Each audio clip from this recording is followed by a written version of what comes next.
Okay, fellas, TikTok slang. I think it's pretty safe to say that the internet generation has done some irreversible damage to the English language.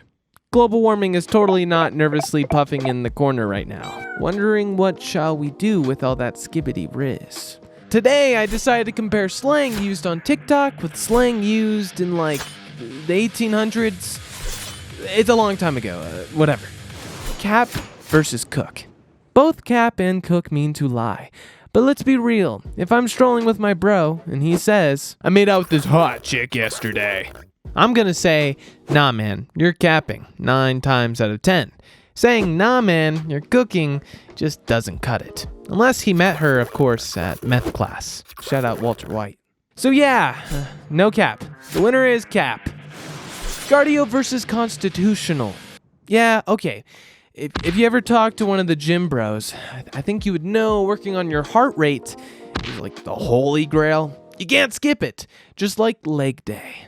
But now I discovered an old slang for a hearty workout. Constitutional, which means, and I quote, "a walk undertaken for the sake of health and exercise."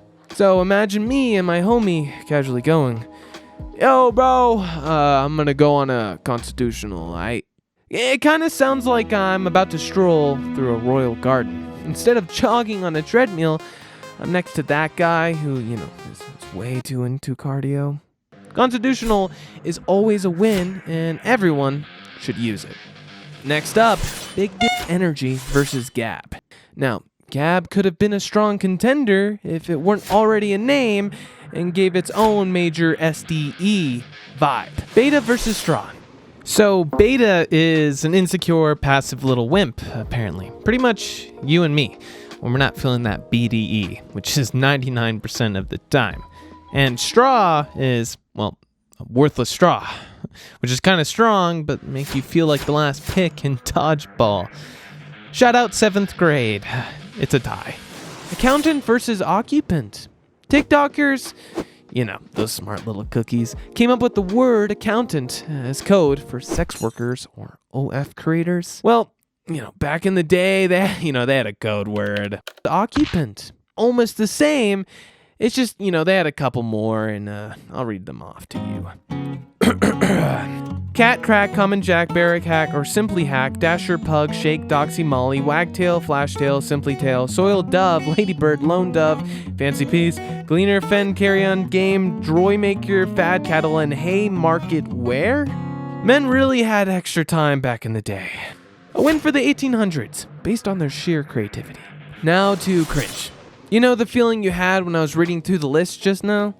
In old slang, it was kinda called cheek cake, which sounds like you just bit into a lemon. So, kind of imagine that one friend who constantly tries to hit on the waiter in your local Hooters.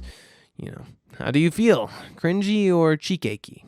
You got to think about this kind of stuff. I don't like sour, so TikTokers win. On to the opposites. Slay versus game. I really could just say slay all day. Slay, slay, slay, slay, slay. You might think this is a family photo. No, it's a photo of slay. I just love when people do something good, so I can send another slay. If it was up to me, the whole world would be slaying all the time. Ugh. Back in the day, they just said game, which stood the test of time until you realized that game also meant of company of occupants. From our earlier list, remember? So, point to TikTok slang. Alright, if you thought old school had no swagger, which is kind of old as well now I think about it, damn, when did swagger came out? Check this out. Bet versus cocksure. Bet is like the Swiss Army knife of agreement. It can mean all right, sure thing. Wanna make a wager? And sometimes even, yeah, okay, buddy. It's versatile, and I'll have to give it that. But cocksure? Okay, guys, this is a different level. When you're cocksure, you're not just confident. You've got the audacity of a guy wearing sunglasses indoors at night while it's raining. It's that old school bravado that says, I don't just think I am right. If I'm cocksure, I'm cocksure. Okay, I don't need to say it. Point for old slang. Now, this one's a bit tricky. Simp is usually used when you have a crush on someone who just doesn't even notice you. Kind of like my boy Bob over here. He went across town to get gluten-free cupcakes and hand-delivered them himself to Liz. Oh my god, thanks, bro! My boyfriend just cannot stand gluten. Is that my heart in the ground? Oh, yep, it is. Okay. Poor guy. Well, in the 1800s, they also had a word for similar situations. Being cock-struck. I said it. A woman, in turn, could be cock-smitten or prick-struck. Okay. They even had a gender-neutral term.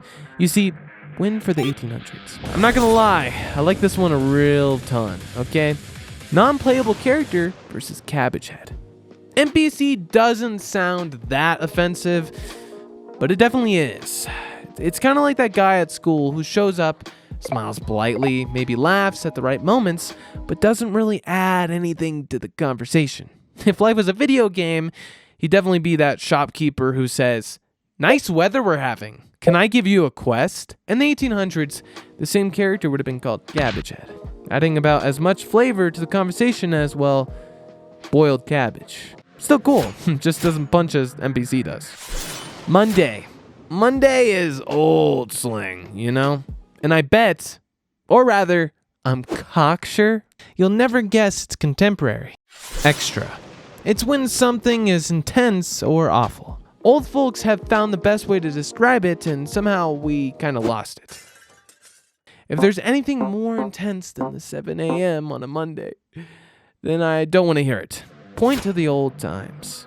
No regrets. It's an impulsive but pleasant decision to do something you probably shouldn't do. Like when you got asked for one more beer and the next thing you know, it's 7 a.m. on a Monday. Old slang had a special word just for that, actually. I subscribe, which literally meant agreeing for a beer. Like, I mean, do you subscribe? Huh? Gonna have to say it, guys. 1800s win. I don't know. I would subscribe if I wasn't asked to subscribe.